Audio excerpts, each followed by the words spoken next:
مغفرتوں کا دور یہ ایسے ہے جیسے کوئی آدمی اپنی زمین میں فصل بیجے اور فصل تیار ہو جائے تو اس وقت جو تجربہ کار مہمان ہوتے ہیں وہ فصل کی کٹائی کرتے ہیں، کھلیان میں ڈالتے ہیں، بھوسا اور گندم جدا کرتے ہیں اور گندم سمیٹنے کی کوشش میں ہوتے ہیں۔ تو رمضان شریف کا یہ جو دوسرا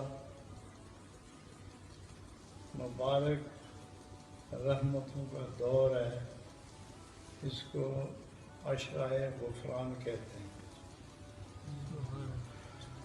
عشرۂ غفران اس کو کہتے ہیں کہ جس کی نیکیوں کی فصل تیار ہو گئی ہے۔ تو گویا آپ اس مرحلے میں چلے گئے ہیں کہ تھوڑے دنوں کے بعد اب دیکھنا یہ ہے کہ کتنے لوگ ہیں جو فصل سنبھال کے گھر لے گئے اور کتنے لوگ ہیں جن کے دانے چڑیاں کھا گئی۔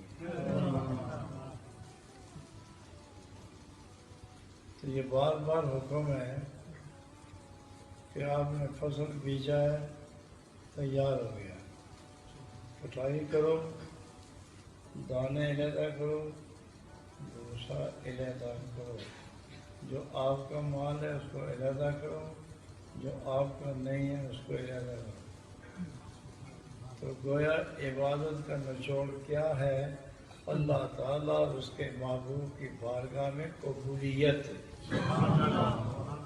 جو نیکی کرتے ہو وہ قبول ہو جائے، جو روزہ رکھتے ہو مالک پسند فرمائے، اور جو عبادت کرتے ہو نبی پاک کی عادتوں، خصلتوں، سنتوں کے دائرے میں اللہ اسے پسند فرما لے۔ آمین۔